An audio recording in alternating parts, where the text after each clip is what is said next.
ಅಹಿಂಸಾ ಮಾರ್ಗದಿಂದ ದೇಶಕ್ಕೆ ಸ್ವಾತಂತ್ರ್ಯ ತಂದುಕೊಟ್ಟ ಮಹಾತ್ಮ ಗಾಂಧೀಜಿರವರು ದೇಶದ ಬೆನ್ನೆಲುಬು ರೈತ ಎಂದು ಹೇಳಿದರು. ಅದು ಅಕ್ಷರಶಃ ಸತ್ಯ. ಆದರೆ ದೇಶಕ್ಕೆ ಅನ್ನ ಹಾಕುವ ರೈತನ ಸ್ಥಿತಿ ಪ್ರಸಕ್ತ ದಿನಗಳಲ್ಲಿ ಶೋಚನೀಯ ಎಂದು ಪರಿಸರ ರಕ್ಷಕ ಗಾಂಧಿವಾದಿ ಕೆಂಗಲ್ ರುದ್ರಪ್ಪರವರು ವಿಷಾದಿಸಿದರು.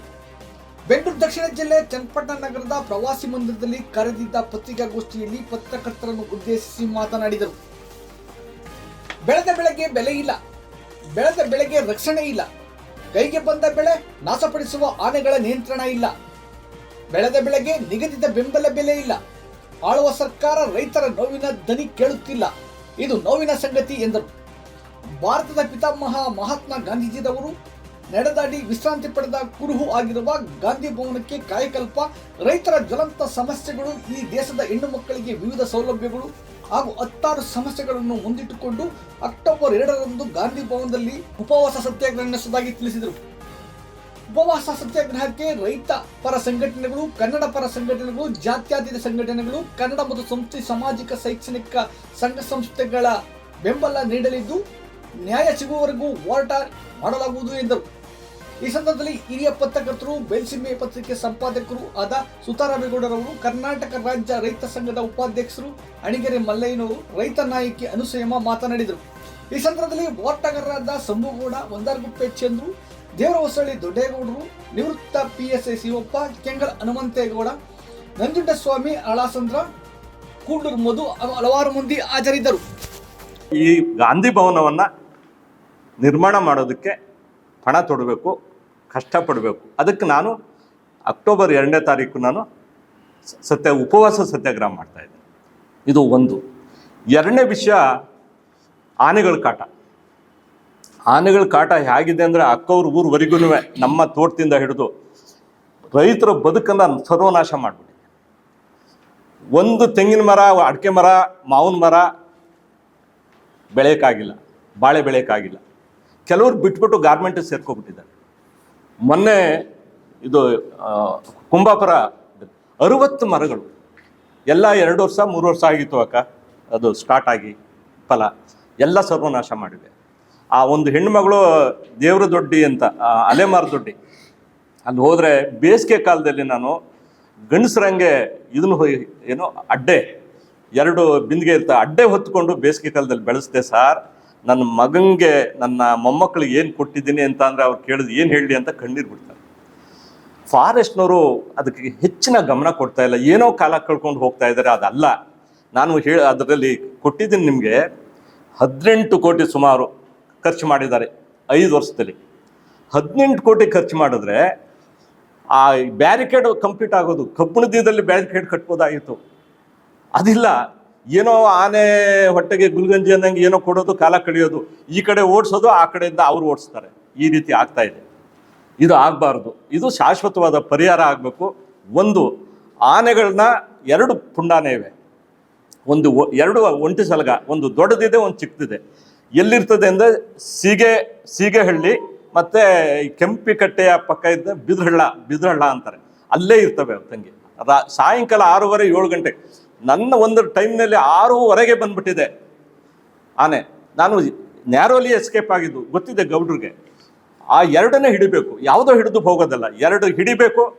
ಇನ್ನು ಒಂದು ಗುಂಪು 2 ಇವೆ, ಒಂದು ಗುಂಪು 3 ಇವೆ. ಒಂದೊಂದು ಟೈಮ್ ಅವು 2 ಗುಂಪು ಒಂದಾಗ್ಬಿಟ್ಟು 5 ನುಗ್ಬಿಡ್ತವೆ. ಮೊನ್ನೆ ದಿನ ಇದು ಕುಂಬಾಪುರ ಕಾಲೋನಿಯಲ್ಲಿ 5 ಒಟ್ಟಿಗೆ ನುಗ್ಗಿ 60 ತೆಂಗಿನ ಮರ ಹಾಳು ಮಾಡಿವೆ. ಆ ಗುಂಪಿನ 5 ಇದನ್ನ ಡ್ರೈವ್ ಮಾಡಬೇಕು. ಈ 2 ಕೆಲಸ ಮಾಡಬೇಕು. 1.65 ಅಂತಾರೆ, ನನಗೆ ತಿಳಿದ ಮಟ್ಟಿಗೆ 3 ಕಿಲೋಮೀಟ್ರ್ ಅಂತಾರೆ. ಎಷ್ಟಾರೆ ಆಗಿರಲಿ, ಅದಕ್ಕೆ ದುಡ್ಡೇನು ಬೇಕಾಗಿಲ್ಲ. ಅದನ್ನು ಇಮ್ಮಿಡಿಯೇಟಾಗಿ ಆ ಬ್ಯಾರಿಕೇಡ್ ಕಟ್ಟಿ ಇವನ್ನ ಡ್ರೈವ್ ಮಾಡಿ ಕಟ್ಟಬೇಕು. ಇದನ್ನು ಇಮ್ಮಿಡಿಯೇಟಾಗಿ ಮಾಡಬೇಕು. ಇದು 2ನೇ ವಿಷಯ. 3ನೇ ವಿಷಯ, ಒಂದು ಕರಿತಲೆ ಹುಳು, 2ನೇದು ನುಸಿ, 3ನೇದು ಇದು ಮೈಟು. ಆ ಗರಿನೇ ತಿನ್ಕೊಳ್ತದೆ. ಇದು ಈಲ್ಡು, ಫಲ ಕಡಿಮೆ ಆಗ್ತಾ ಇದೆ, ಎಲ್ಲರಿಗೂ ಗೊತ್ತಿದೆ. ಎಂಥ ಖರ್ಚಾಗ್ತದೆ. ಹಾರ್ಟಿಕಲ್ಚರ್ ಇದೆ, ಅಗ್ರಿಕಲ್ಚರ್ ಇದೆ. ಒಂದು 10 ಟ್ರ್ಯಾಕ್ಟರ್ ಸರ್ಕಾರದಿಂದ 10 ಟ್ರ್ಯಾಕ್ಟರ್ ತಗೊಂಡು ಪರ್ಮನೆಂಟಾಗಿ ಇರಲಿ ಇಲ್ಲಿ, ಅದನ್ನು ಏಣಿಯನ್ನು ಹಾಕಿ ಸ್ಪ್ರೇ ಮಾಡಿ. ಇವಾಗೆಲ್ಲ ಇದು ಬಂದಿದೆ, ಏನು ಡ್ರೋನ್ ಬಂದಿದೆ, ಸ್ಪ್ರೇ ಮಾಡಿಸಿ ಅದೇನು ದೊಡ್ಡದಾಗಲ್ಲ. ಇವತ್ತು ಇಲ್ಲೇ 16 ಲಕ್ಷಕ್ಕೂ ಹೆಚ್ಚು ತೆಂಗಿನ ಮರಗಳಿವೆ ಈ ತಾಲೂಕಿನಲ್ಲಿ ಅಣ್ಣ. ಆ ತೆಂಗಿನ ಮರಗಳನ್ನ ಕಾಪಾಡಿ ಅಟ್ಲೀಸ್ಟ್ 50 ವರ್ಷವನ್ನು ಕಾಪಾಡ್ಬೋದು, ಸ್ಪ್ರೇ ಮಾಡ್ಬೋದು. ಅದ್ರ ಬಗ್ಗೆ ಗಮನ ಕೊಡಬೇಕು. ಮೂರನೇ ವಿಷಯ, ಈ BPL ಕಾರ್ಡು. BPL ಕಾರ್ಡ್ನಲ್ಲಿ 2 ವರ್ಷ 3 ವರ್ಷ ಎಮ್ಗೆ ಫುಡ್ ಇನ್ಸ್ಪೆಕ್ಟರ್ ಫೋನ್ ಮಾಡ್ತಾ ಇದ್ದೀನಿ, ಎತ್ತೋದಿಲ್ಲ. ಅವರು ದಯಮಾಡಿ 2 ವರ್ಷದಿಂದ BPL ಕಾರ್ಡು ಹೆಣ್ಮಕ್ಳು ಕಾಯ್ತಾ ಇದ್ದಾರೆ. ಏನು ಅಂತಂದರೆ ಅವ್ರಿಗೆ ಇಶ್ಯೂ ಮಾಡಿಬಿಟ್ರೆ ಏನೋ ಮನೆಯಲ್ಲಿ 2 ಹೊತ್ತು ಊಟ ಬೇಡ, ಗಂಜಿನಾರು ಕೊಡ್ತಾರೆ ಮಕ್ಕಳಿಗೆ. ಏನಾಗಿದೆ ಅಂದರೆ, ನಾನು ಕೆಲವು ಹಳ್ಳಿಗಳಿಗೆ ಹೋಗಿದ್ದೀನಿ ಅಕ್ಕ, ಊಟ ಸಾಯಂಕಾಲ ಜಗಳ ಗಂಡ ಹೆಂಡ್ತಿ, ನಾನು ಯಾಕೆ ಏನಕ್ಕ ಯಾಕೆ ಹಿಂಗೆ ಜಗಳ ನೋಡಿ ಕೂಲಿ ಮಾಡ್ಕೊ ಬಂದೆ, ಅವನದನ್ನು ಎಲ್ಲ ಕುಡಿದ್ಬಿಟ್ಟು ಖರ್ಚು ಮಾಡ್ಕೊಂಡವನೆ, ನನ್ನ ಕೂಲಿ ದುಡ್ಡು ಕಿತ್ಕೊಂಡೋಗಿ ಕುಡಿದು ಇವಾಗ ಬಂದು ಹೊಡಿತಾನೆ ಕೊಡು ದುಡ್ಡ ಅಂತ. ನಾನು ಏನು ಮಾಡಬೇಕು? ನಮ್ಮ ಗೌಡ್ರು ಬಂದಿದ್ದಾರೆ ಎಷ್ಟೋ ಟೈಮ್ ನನ್ನ ಜೊತೆ ಹಳ್ಳಿಗಳಿಗೆ. ಏನು ಮಾಡಬೇಕು ಸರ್? ಆ BPL ಕಾರ್ಡ್ ಕೊಟ್ಟು ಆ ಒಂದು ಗೃಹಲಕ್ಷ್ಮಿದು ಆ ತಿಂಗಳಿಗೆ ಕೊಟ್ಬಿಟ್ರೆ ಆ ಹೆಣ್ಣು ಮಕ್ಕಳು ಬದುಕು ಹಸನ ಆಗ್ತದೆ. ಇದ್ರ ಬಗ್ಗೆ ಗಮನ ಕೊಡಬೇಕು ಅಂತ ಸರ್ಕಾರಕ್ಕೆ ನಾನು ಆಗ್ರಹ ಮಾಡ್ತೀನಿ. ಕೊನೆಯದಾಗಿ 111 ಕೆರೆಗಳಿವೆ ಈ ತಾಲೂಕಿನಲ್ಲಿ. ಆ ಕೆರೆಗಳಿಗೆ ನೀರನ್ನ ಇನ್ನು ಬೇಸಿಗೆಗಾಲ ಬಂದ್ಬಿಡುತ್ತೆ, ಚಳಿಗಾಲ ಸ್ಟಾರ್ಟ್ ಆಗ್ತದೆ. ಕೆರೆಗಳಿಗೆ ನೀರು ತುಂಬಿಸಿದ್ರೆ ಇದು ಬೋರ್ಗಳು ರೀಚಾರ್ಜ್ ಆಗ್ತವೆ, ಅರಣ್ಯ ಪಕ್ಷಿಗಳಿಗೆ ಮನುಷ್ಯರಿಗೆ ನೀರಾಗುತ್ತೆ.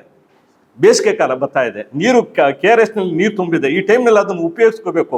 ಇಗ್ಲೂರು ಇದರಿಂದ ಇಲ್ಲಿಗೆ ಡೈವರ್ಟ್ ಮಾಡ್ತಕ್ಕಂಥದ್ದು ಇದನ್ನ ಮಾಡಬೇಕು ಅಂತ ನಾನು ನಮ್ಮ ಮಾನ್ಯ ಸರ್ಕಾರ ಅಂದರೆ ಇಲ್ಲಿ MLA ಅವರು, ನಾವು ಬೇರೆಯವ್ರನ್ನ ಇದು ಮಾಡೋಕ್ಕೆ ಆಗಲ್ಲ, ಅವರೇ ಮಾಡಬೇಕು. ಮಾನ್ಯ MLA ಅವರು, ಅವ್ರ ಬಗ್ಗೆ ತುಂಬ ಗೌರವ ಇದೆ, ನಂಬಿಕೆ ಇದೆ, ವಿಶ್ವಾಸ ಇದೆ, ಮತ್ತು ಅವ್ರಿಗೆ ಆ ಸಾಮರ್ಥ್ಯ ಇದೆ ಅಂತ ನನಗೆ ತಿಳ್ಕೊಂಡಿದ್ದೀನಿ. ಆ ಸಾಮರ್ಥ್ಯ ಇದೆ. ಅವರು ನಾನು 2ನೇ ತಾರೀಕು ಅಕ್ಟೋಬರ್ ಕೂತ್ಕೊಳ್ತಾ ಇದ್ದೀನಿ. ಉಪವಾಸ ಸತ್ಯಾಗ್ರಹ, ಗೌಡ್ರು ಹೇಳಿದ್ರು ಸತ್ಯಾಗ್ರಹ ಅಲ್ಲ, ಇದು ಉಪವಾಸ ಸತ್ಯಾಗ್ರಹ. ಅದು ಯಾವ ಮಟ್ಟಕ್ಕೆ ಹೋಗ್ತದೆ ನಾನು ಹೇಳೋದಿಲ್ಲ ಕೂತ ಮೇಲೆ, ಇದು ಸತ್ಯ. ನಾನು ಫ್ರೀಡಮ್ ಫೈಟರ್ಸ್ ಫ್ಯಾಮಿಲಿಯಲ್ಲೇ ಹುಟ್ಟು ಬಂದನು. ಇಲ್ಲಿ ನನ್ನ ಮಾವನು ಫ್ರೀಡಮ್ ಫೈಟರು, ನನ್ನ ತಂದೆನೂ ಫ್ರೀಡಮ್ ಫೈಟರು, MLA ಆಗಿದ್ದವರು. ನನಗಿದೇನು ಹೊಸತೇನಲ್ಲ, ನಾನು ಹೊಸದಾಗಿ ರಾಜಕೀಯ ಅಲ್ಲ, ನನಗೆ ರಾಜಕೀಯ ಬೇಕಲ್ಲ, ನೀವೆಲ್ಲರೂ ಬೇಕು, ಎಲ್ಲ ಪಕ್ಷದವರು ಬೇಕು, ಎಲ್ಲ ಸಂಘ ಸಂಸ್ಥೆಗಳು ಬೇಕು. ಒಳ್ಳೇದು ಮಾಡಬೇಕು. ನಾನು ಹುಟ್ಟಿದ್ದೇನೆ ಒಳ್ಳೇದು ಮಾಡಬೇಕು, ಸಾಯಬೇಕು, ಅಷ್ಟು ಬಿಟ್ಟು ನನಗಿನ್ನೇನು ಗೊತ್ತಿಲ್ಲ. ನಾನು ಏನೋ ದಾರಿ ತಪ್ಪು ಹೋದಂಥ ವ್ಯಕ್ತಿ ಅಲ್ಲ. ಅದರಿಂದ ಮಾನ್ಯ ನಿಮ್ಮೆಲ್ಲರ ಮೂಲಕ ನಾನು ಮಾನ್ಯ ಶಾಸಕರನ್ನ ಕೇಳ್ಕೊಳ್ಳೋದು, ದಯಮಾಡಿ ಇದಕ್ಕೆ ಗಮನ ಕೊಡಿ. ಅವತ್ತು 2ನೇ ತಾರೀಕು ಸತ್ಯಾಗ್ರಹ ದಿನ ಬನ್ನಿ, ನಮ್ಮ ಜನಗಳೆಲ್ಲ ಬರ್ತಾರೆ, ರೈತರೆಲ್ಲ ಬರ್ತಾರೆ. ಅವ್ರಿಗೆ ನೀವು ಏನೋ ಒಂದು ಇಷ್ಟು ದಿನದಲ್ಲಿ ಮಾಡ್ತೀನಿ ಅಂತ ಒಂದು ಭರವಸೆ ಆಶ್ವಾಸನೆ ಕೊಡಬೇಕು ಅಂತ ನಾನು ನಿಮ್ಮೆಲ್ಲರ ಮೂಲಕ ಕೈ ಮುಗಿದು ಕೇಳ್ಕೊಳ್ತಾ ಇದ್ದೀನಿ. ಅವ್ರಿಗೆ ಆ ಸಾಮರ್ಥ್ಯ ಇದೆ, ಶಕ್ತಿ ಇದೆ, ಅವ್ರು ಮಾಡಬಲ್ಲರು. ಏನು ಚಂದ್ರಣ್ಣ, ಇದು ನನ್ನ ಕಳಕಳಿಯ ಮನೆ MLA ಅವ್ರಿಗೆ. ಇಷ್ಟು ಹೇಳಿ ತಾವೆಲ್ಲ ಇಲ್ಲಿ ಇವತ್ತು ಬಂದಿದ್ದೀರಿ, ನಿಮಗೆಲ್ಲ ನಾನು ತುಂಬ ಆಭಾರಿ ಆಗಿದ್ದೀನಿ. ನಿಮಗೆ ಮತ್ತೊಮ್ಮೆ ಮಗದೊಮ್ಮೆ ನಿಮಗೆ ನಮಸ್ಕಾರ ಮಾಡಿ ನಾನು ಮಾತು ಮುಗಿಸ್ತೀನಿ.